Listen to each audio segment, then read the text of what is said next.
తిరుపతి డీమార్ట్ ఎదురుగా 22వ వార్డు తిరుమల్ రెడ్డి నగర్లో నలుగురు అన్నదమ్ములు డి ఉమామహేశ్వర్ రెడ్డి, జయసింహారెడ్డి, గోపాలకృష్ణారెడ్డి, యుగంధర్ రెడ్డిలు అధికార పార్టీ పేరు చెప్పి నడి రోడ్డుపై సెప్టిక్ ట్యాంక్ నిర్మాణానికి పూనుకున్నారు.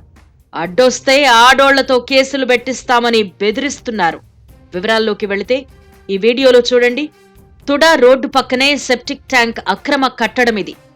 తిరుపతి మంగళం రోడ్ డీమార్ట్ ఎదురుగా కాశీమఠం వెనుక ఆరెంజ్ హోమ్స్ అపార్ట్మెంట్స్ కు నలుగురు అన్నదమ్ములు తమ స్థలాన్ని డెవలప్మెంట్ నిమిత్తం తుడా అప్రూవల్ కొరకు దరఖాస్తు చేయగా 25/3/2009న 40 అడుగుల రోడ్డుకు గాను 128 అడుగుల పొడవు, 40 అడుగుల వెడల్పు వారి స్థిరాస్తిని గిఫ్ట్ డీడ్ ను పంచాయతీకి ఇచ్చేశారు.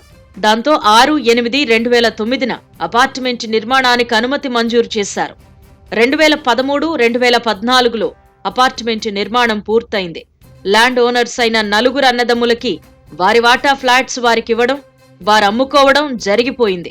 11 ఏళ్ల తరువాత నలుగురు అన్నదమ్ములు అంటే ఎక్స్ ల్యాండ్ ఓనర్స్ ఏప్రిల్ 6, 2023న ఆస్తి భాగ పరిష్కార డాక్యుమెంట్స్ ను సృష్టించుకుని వారు డెవలప్మెంట్ కి ఇచ్చిన అపార్ట్మెంట్ సెట్ బ్యాక్ లో ఖాళీ స్థలం మాది అంటూ దౌర్జన్యం చేస్తున్నట్టు అపార్ట్మెంట్ వాసులు వాపోతున్నారు.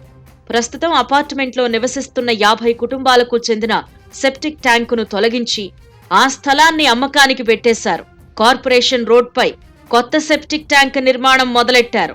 తిరుపతి టౌన్ ప్లానింగ్ అధికారులకు ఫిర్యాదు చేయటంతో వారు ఈ అక్రమ సెప్టిక్ ట్యాంక్ నిర్మాణాన్ని 2 సార్లు అడ్డుకున్నారు. అయినప్పటికీ అధికార పార్టీ మాది అంటూ నిర్మాణాన్ని కొనసాగిస్తున్నారు. టౌన్ ప్లానింగ్ అధికారులు సంబంధిత డాక్యుమెంట్స్ తీసుకురావాలని కోరుతున్నా వారు బేఖాతరు చేస్తున్నారు. ఈ అక్రమ నిర్మాణాన్ని అడ్డుకోవాలని బిల్డర్ శ్రీశాంతి కన్స్ట్రక్షన్ అధినేత కెఆర్ విశ్వనాథ్, నాగిరెడ్డి, పూర్ణచంద్రరెడ్డి, అశోక్, బాలభాస్కర్, ఉషారాణి, ఎన్ఆర్ఐ రమేష్లు కోరుతున్నారు.